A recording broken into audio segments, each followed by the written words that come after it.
किंवा मुंबई काँग्रेसच्या अध्यक्षा वर्षाताई गायकवाड यांनी माझ्या मतदारसंघातील जुहू गल्ली एसआरएच्या संदर्भामध्ये काही बिनबुडाचे आरोप केलेले आहेत, दिशाभूल करणारी माहिती त्यांनी समोर ठेवलेली आहे। तर त्याबद्दलची सत्य परिस्थिती जी आहे, वर्षाताई या आमच्या भगिनी आहेत, परंतु त्यांना ज्यांनी माहिती दिली त्यांना चुकीची माहिती दिली आणि पूर्ण माहिती त्यांच्याकडे पोहोचलेली नव्हती। त्यामुळे त्यांनी चुकीच्या प्रकारची माहिती जनतेच्या समोर ठेवली आणि त्यामुळे त्यांचीही दिशाभूल करण्यात आलेली आहे आणि त्यांनी जनतेची दिशाभूल केलेली आहे। आणि त्यामुळे या विषयातली सत्य परिस्थिती मी आता आपल्या समोर मांडतो। जुहू गल्ली एसआरएचा प्रकल्प हा सर्वप्रथम 2002-2003 मध्ये या ठिकाणी प्रस्तावित केला होता आणि प्रस्तावित केल्याच्या नंतर साधारणतः 2008 मध्ये ग्रेस युनायटेड प्रायव्हेट लिमिटेड नावाची जी कंपनी होती त्या कंपनीने हा प्रकल्प विकला। तो दर्शन डेव्हलपरला विकला आणि 75 कोटी रुपयाला हा प्रकल्प त्यावेळेला दर्शन डेव्हलपरला विकला। आता खरं तर प्रकल्प विकला म्हणजे काय, त्या ठिकाणी काही डेव्हलपमेंट झाली होती तर डेव्हलपमेंट झाली नव्हती, काही लोकांची घरं तोडण्यात आली होती आणि ग्रेस युनायटेड प्रायव्हेट लिमिटेड 75 कोटी रुपये कमवणारे त्याचे प्रमोटर हे आताचे काँग्रेसचे आमदार अमीन पटेल साहेब आहेत। त्यामुळे त्यावेळेला ते आमदार होते की त्यावेळेला कदाचित ते नगरसेवक होते किंवा 2009 ला आमदार झाले किंवा आमदार असतील, पण आताचे काँग्रेसचे आमदार अमीन पटेल साहेब हे ग्रेस युनायटेड प्रायव्हेट लिमिटेड नावाच्या कंपनीचे चीफ प्रमोटर आहेत, डायरेक्टर आहेत, त्यांच्या ॲग्रीमेंट मध्ये नाव आहे आणि त्या कंपनीने दर्शन डेव्हलपरकडनं 75 कोटी रुपये हे घेतले। त्यामुळे जुहू गल्लीच्या एसआरएचा पहिला बेनिफिशियरी हा काँग्रेसचा सध्याचा आमदार आहे। याचा ॲग्रीमेंट मी तुम्हाला देतोय। त्यावेळेला काँग्रेसचे एक नगरसेवक होते अब्दुल अजीज बारुदगर उर्फ बबलू, त्यांच्याकडे काही सोसायटी होती, ती सोसायटी त्यांनी दर्शन डेव्हलपरला विकली आणि त्यांनी 34 कोटी रुपये हे दर्शन डेव्हलपरकडनं घेतले। त्यामुळे जुहू गल्ली एसआरए प्रोजेक्टचे दुसरे बेनिफिशियरी काँग्रेसचे माजी नगरसेवक अब्दुल अजीज बारुदगर उर्फ बबलू आहे। त्यानंतर दर्शन डेव्हलपर ही कंपनी त्या ठिकाणी आली।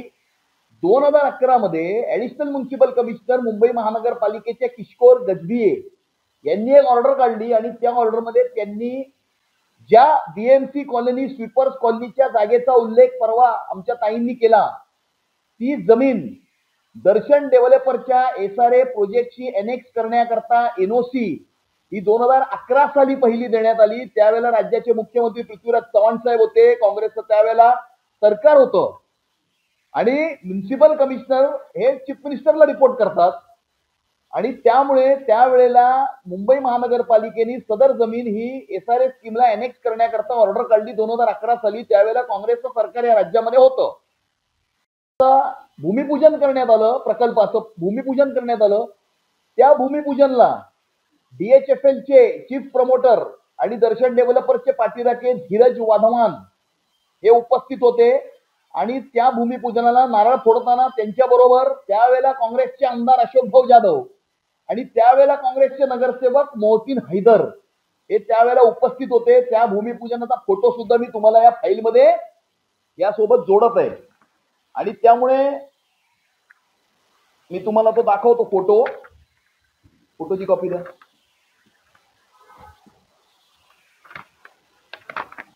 या भूमिपूजनाच्या फोटोमध्ये इथे धीरज वाधवान दिसतंय, भाषण करताना मोहसिन हैदर काँग्रेस नगरसेवक आणि माजी काँग्रेसचे आमदार अशोक भाऊ जाधव या परिसरातले हे भूमिपूजन करताना धीरज वाधवान बरोबर त्यावेळेला स्टेजवर उपस्थित होते, नारळ फोडताना उपस्थित होते।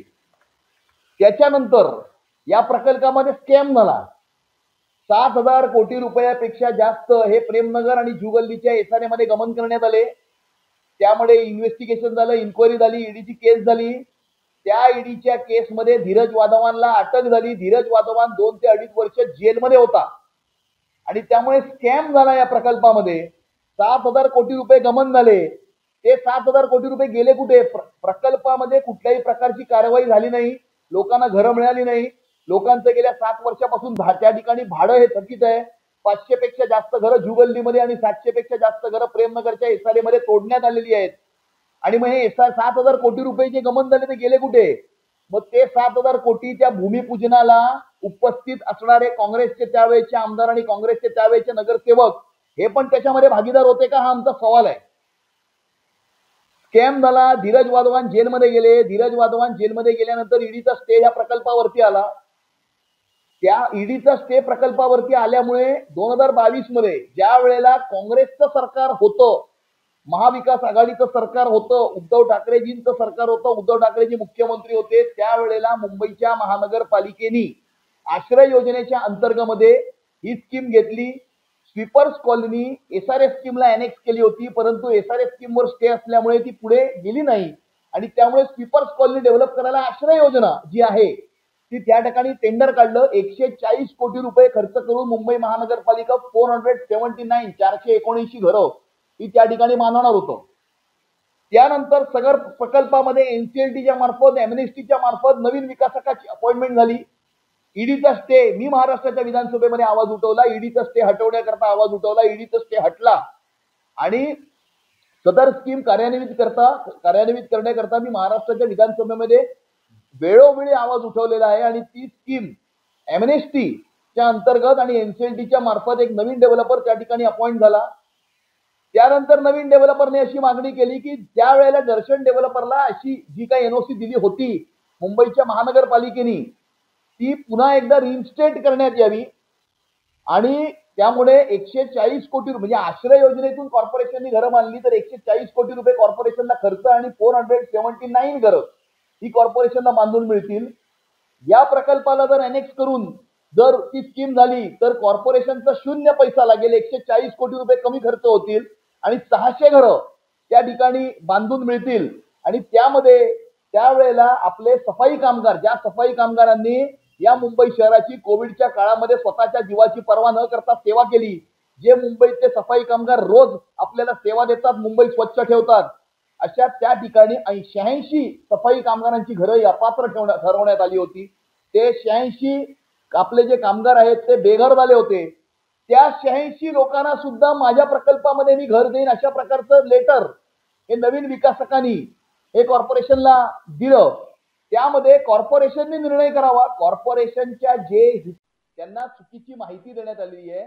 आणि माझं वर्षाताईंना असं एक भाऊ म्हणून सांगणं आहे की वर्षाताई आपण सावध राहा.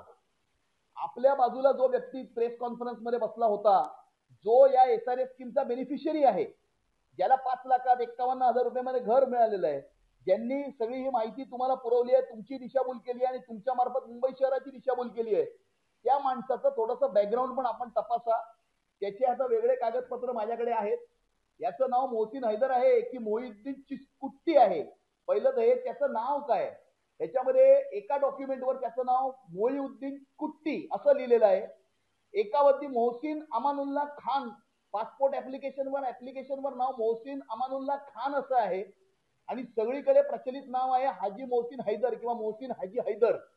त्यामुळे आपल्या बाजूला बसलेला व्यक्ती हा मोहसिन हैदर आहे, मोहसिन अमानुल्लाह खान आहे की मोहिउद्दीन कुट्टी आहे, याचं स्पष्टीकरण, याची सत्यता पहिली मुंबई शहराच्या समोर, या देशाच्या समोर आली पाहिजे. 3 वेगवेगळी नावं, 2 डॉक्युमेंट असे आहेत. एकावरती म्हटलंय की त्याची बर्थ प्लेस मुंबई आहे, दुसऱ्यावरती म्हटलंय की त्याची बर्थ प्लेस केरला आहे. आणि मी तुम्हाला सांगतो, हा व्यक्ती समाजवादी पक्षाचा गटनेता होता. मुंबईच्या महानगरपालिकेमध्ये महानगरपालिकेच्या डेलिगेशनच्या माध्यमातून यांनी विदेशामध्ये सुद्धा प्रवास केलेला आहे. मोहसिन हाजी हैदर या नावाने हा निवडून आलेला आहे आणि पासपोर्ट मोहसिन अमानुल्लाह खानचा घेऊन हा विदेशामध्ये याने प्रवास केलेला आहे. आणि मोहसिन अमानुल्लाह खान या नावाच्या पासपोर्टवर तो पाकिस्तानात सुद्धा गेलेला आहे. आणि त्यामुळे हा नॅशनल सिक्युरिटीचा मुद्दा आहे. आणि याच मोहसिन हाजी हैदर उर्फ मोहसिन अमानुल्लाह खान उर्फ मोहिउद्दीन कुट्टी याला 2007 मध्ये उद्धव ठाकरे साहेबांनी स्वीकृत नगरसेवक जे आहे ते केलेलं आहे. आणि त्यामुळे याचे बॅकग्राऊंड चेक याचा केला होता का स्वीकृत नगरसेवक करताना हे बघणं आवश्यक आहे. आणि त्यामुळे मी जे म्हणतोय की हा मोहिउद्दीन कुट्टी उर्फ मोहसिन अमानुल्लाह खान उर्फ हाजी मोहसिन हैदर या अशा प्रकारच्या खानापासून मुंबई शहराला धोका आहे, मुंबईच्या सुरक्षिततेला धोका आहे. वर्षाताई तुम्हाला सुद्धा अशा प्रकारच्या या खानापासून धोका आहे, त्यामुळे आमच्या भगिनींनी सावध राहावं. आणि माझी मुंबईच्या पोलीस कमिशनरांना सुद्धा ही विनंती राहील की त्यांनी अशा प्रकारच्या व्यक्तिमत्वाची सखोल चौकशी करावी आणि सखोल चौकशी करून याच्यामध्ये कायद्याच्या अधीन राहून जी काही कारवाई असेल, याच्यामध्ये काही चुकीचं घडलं असेल, याच्यामध्ये काही चुकीच्या गोष्टी घडल्या असतील तर त्याची सखोल कारवाई करून कायद्याच्या अधीन राहून त्याच्यावर कारवाई करावी अशी माझी मागणी राहील. आणि त्यामुळे ही सत्य परिस्थिती या स्कीम मधली आपल्या समोर मांडली आहे आणि वर्षाताईंना या स्कीमची माहिती देणाऱ्याची पण सत्य परिस्थिती काय आहे, त्याची खरी आयडेंटिटी काय आहे, ह्याच्यावरती पण मी प्रश्न आता विचारलेले आहेत. मला एवढंच सांगायचं त्या वतीने सुरू आहे. तर काँग्रेसच्या पोटात दुखतंय का? काँग्रेसला त्रास आहे का? 5,500 पेक्षा जास्त झोपडपट्टीवासियांना त्यांचं 305 फुटाचं फुल्ली फर्निश्ड घर जर मिळणार असेल, 86 सफाई कामगारांना अपात्र झालेल्यांना जर कायमस्वरूपी घर मिळणार असेल, तर काँग्रेसला पोट दुखतंय का त्याच्यामध्ये? तिसरा बेनिफिशियरी पण सांगतो. त्या ठिकाणी एक स्कीम जी होती ती लष्करिया बिल्डरकडे होती. जसं अमीन पटेलने आपली स्कीम दर्शन डेव्हलपरला दिली, अब्दुल अजीज बारुदकरने आपली स्कीम दर्शन डेव्हलपरला दिली, तसं लष्करिया बिल्डरनी पण आपली स्कीम ही दर्शन डेव्हलपरला दिली. आणि ती डील ब्रोकर हे काँग्रेसचे तत्कालीन नगरसेवक मोहसिन हैदर यांनी केली. त्याच्या बदल्यामध्ये मोहसिन हैदरला मोठा फ्लॅट फक्त 5 लाख रुपयामध्ये मिळालेला आहे. त्या फ्लॅटचं एग्रीमेंट सुद्धा या फाईलमध्ये मी आपल्याला सोबत याच्यात देत आहे. त्याच्यानंतर बाजूला सागर सिटी मध्ये असणारी एक एसआरएस स्कीम आहे कॉर्डकॉन डेव्हलपरची. त्या कॉर्डकॉन डेव्हलपरनी फक्त 51,000 रुपयामध्ये फ्लॅट हा मोहसिन हैदरला दिलेला आहे. त्यामुळे ते एग्रीमेंट मोहसिन हैदरचे 51,000 रुपयांचं सुद्धा या फाईलमध्ये मी जोडलेलं आहे. त्यामुळे 51,000 रुपयामध्ये अंधेरी पश्चिम मध्ये जर घर मिळणार असेल तर मला वाटते सर्वांनी मोहसिन हैदर यांच्याकडे ऍप्लिकेशन करावं. ते 51,000 रुपयामध्ये कसं घर आपण मिळवू शकतो किंवा मोठं घर 1,000 फुटाचं 5 लाख रुपयामध्ये कसं मिळवू शकतो याच्यावरती ते मार्गदर्शन जरूर करतील. त्या ठिकाणी दौरा केलेला आहे. महाराष्ट्राच्या सन्माननीय मुख्यमंत्र्यांनी संपूर्ण परिस्थितीची माहिती ही घेतलेली आहे आणि त्यामुळे ह्याच्यामुळे ज्या लोकांना नुकसान झालेलं आहे, नुकसानग्रस्त जे असतील त्यांना शासनाकडून योग्य ती मदत दिली जाईल. त्या ठिकाणी काही मदतीचं सामान जर पोहोचवलं असेल आणि त्यांनी आपल्या प्रेमापोटी आपल्या नेत्याचे फोटो लावले असतील तर त्याच्यामध्ये काही चूक आहे असं मला वाटत नाही. परंतु त्या ठिकाणी जनताही त्रस्त आहे आणि त्यामुळे फ्रस्ट्रेशनमुळे त्रस्त असल्यामुळे काही अशा प्रकारची रिॲक्शन लोकांनी दिली असेल. त्यामुळे कार्यकर्त्यांनी सुद्धा कुठल्या स्थितीमध्ये कशा प्रकारे काय करावं याच्यावरती थोडंसं लक्ष दिलं.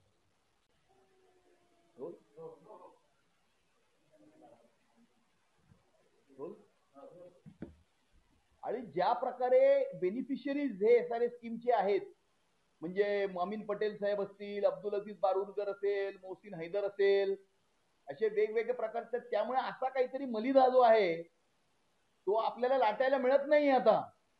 त्यामुळे ही पोटदुखी आहे का काँग्रेसची?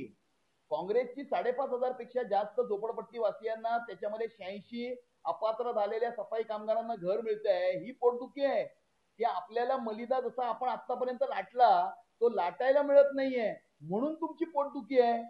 त्यामुळे नक्की पोटदुखीचं कारण काय याच्यावरही संशोधन होणं आवश्यक आहे. मित्राला मालामाल करायचं आहे त्यांनी नाव घ्यावं ना. असं आहे की जुहू गल्लीच्या एसआरएस स्कीम मध्ये ज्या डेव्हलपरची नेमणूक झालेली आहे ती कायद्याच्या अधीन राहून एमएनएसटीच्या अंतर्गत आणि एनसीएलटीच्या मार्फत ही नेमणूक झालेली आहे आणि ती कायद्याच्या अधीन राहून नेमणूक झालेली आहे. आणि अशा प्रकारचे बिनबुडाचे आरोप करणं म्हणजे वर्षाताईंना 5,500 पेक्षा जास्त झोपडपट्टी वासियांना आपलं घर मिळत आहे ही पोटदुखी आहे किंवा 86 सफाई कामगारांना आपलं घर मिळत आहे ही पोटदुखी आहे. त्यांची पोटदुखी काय? आणि त्यामुळे मोठ्या प्रमाणावरती रोष हा स्थानिक जनतेमध्ये जुहू गल्ली आणि गिलबर्टींच्या दिसून येत आहे की आमच्या घराचं स्वप्न 20 वर्षानंतर पूर्ण होत असताना काँग्रेस पार्टी अशा प्रकारे याच्यामध्ये अडथळे आणण्याचा प्रयत्न करत आहे आणि त्यामुळे मोठ्या प्रमाणावरती रोष हा स्थानिक जनतेमध्ये याच्यामध्ये दिसून येत आहे. एबीपी माझा, उघडा डोळे बघा नीट.